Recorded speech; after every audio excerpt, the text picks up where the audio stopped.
Ladies and gentlemen, there's a Wall Street Journal article titled James Comey Can't Recall. It's by the editorial board on October 7, 2020. The FBI ignored a 2016 Central Intelligence Agency warning about a possible Hillary Clinton dirty trick. That's an article that talks about how Comey was informed. He was given information in the form of a memo that stated, quote, background, investigative... Okay, hold on a second. An exchange discussing U.S. presidential candidate Hillary Clinton's approval of a plan concerning U.S. presidential candidate Donald Trump and Russian hackers hampering U.S. elections as a means of distracting the public from her use of a private email server. Now, that's just one article talking about how James Comey knew Trump wasn't installed by the Kremlin, or that Russia didn't interfere with the election, and all of this was fabricated. We know from the Michael Sussman indictment, the Danchenko indictment, the Kevin Kleinsmith indictment, who was a lawyer at the Bureau, that all these people broke laws in various attempts to set up and frame Donald Trump. Okay, Trump was in public life for 30, 40 years. They couldn't find anything on him. They had nothing. They literally had nothing. They had a couple bankruptcies and lawsuits, but that's billionaires. Mark Zuckerberg has a major lawsuit now for insider trading. If you're a billionaire, you're going to have a whole bunch of lawsuits and possibly some bankruptcies, but that's all they had on Trump. And they pushed a false, fake, fabricated, phony dossier, a steal dossier, that Comey also lied about. He said, well, he didn't know that Clinton had purchased the dossier. Well, she did. Baker at the Bureau didn't know his legal counsel, Comey's legal counsel apparently didn't know that Sussman was working for Clinton. They all knew. All the information that they obtained, whether it was the Steele dossier or Alpha Bank information or any other absurd nonsense, emanated from one source, the Clinton campaign and the Democratic National Committee.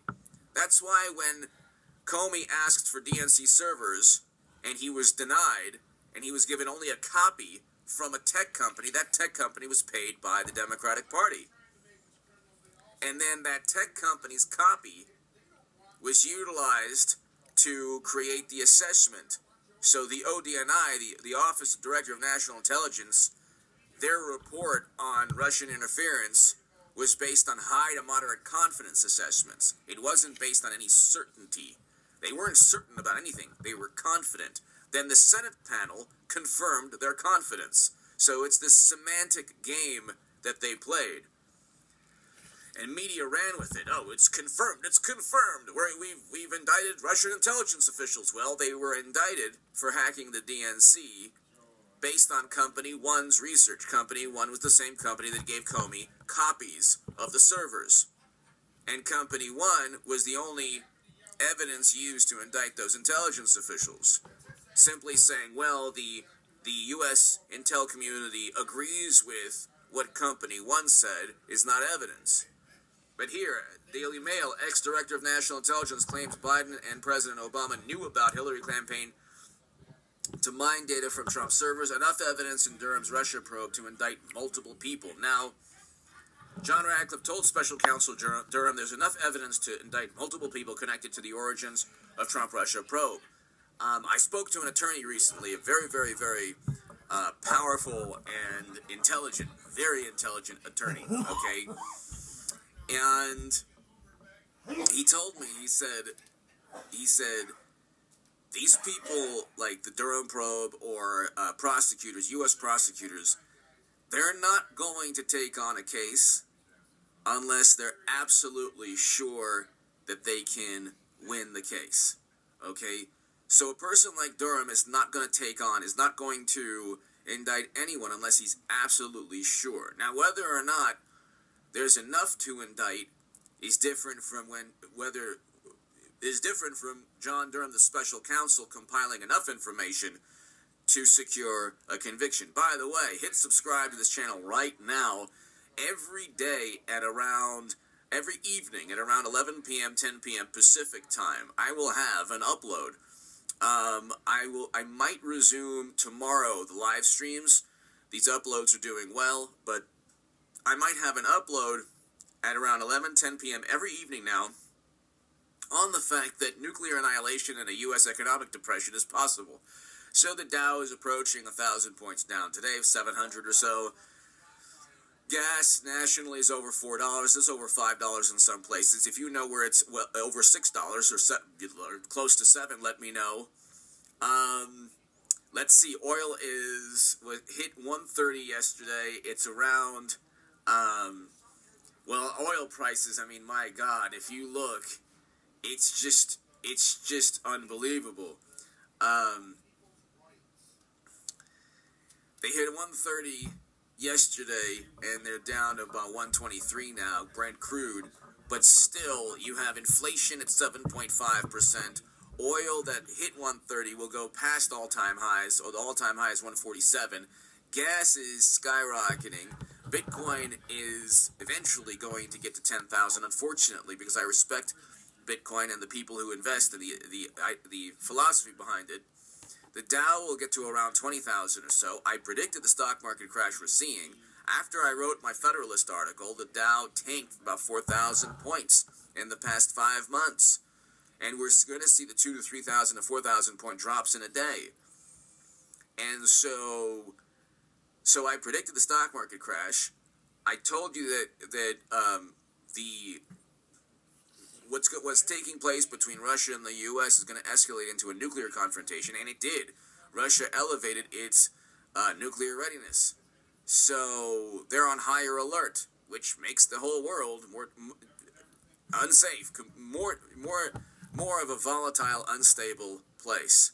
Okay? So I have every evening now. We'll see how it goes. People find it interesting. It's a discussion around 10 p.m. or 11 p.m., just, to give you some good vibes before you go to bed about nuclear annihilation and the end of the planet, there's a potential for that. I'm not saying it's going to happen, but if there was a 2% potential last year, it was now 4% chance. So, look, people have hyperventilated over things that were far less of a problem. Let's just put it that way. We won't talk about that. But you have a situation now where the end of the planet could take place. But anyway, I have every evening around 11 p.m. be here for that upload. About 10 p.m., 11 p.m. You'll enjoy it. They have enough for indicting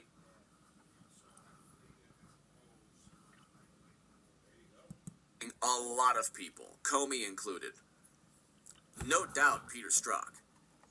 No doubt other people who worked with Peter Strzok. These people, by the way, nobody should have known. These agents should have been like umpires in baseball or referees in football. Like the best umpire, the best referee is a person you don't really know his name. Because the only time you know an umpire or referee is when they make a bad call. Now, how often over the years? I mean, we didn't know the name. We only knew the pseudonym of the bureau agent that was the source for Watergate.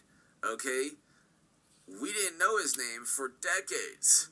Okay, so we generally don't know the names of FBI officials. Okay. You can go through every era in U.S. politics, and you're never going to be able to name even more than 2, or J. Edgar Hoover and maybe 1 or 2, but you're not going to be able to name people like Peter Strzok, Kevin Kleinsmith, James Comey, Andrew McCabe. There are others that I can name too, just from doing research.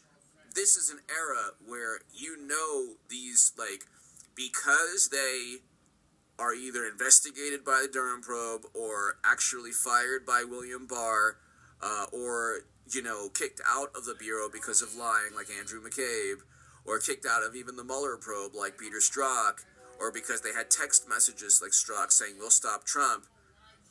You know who these people like you've heard their names in media.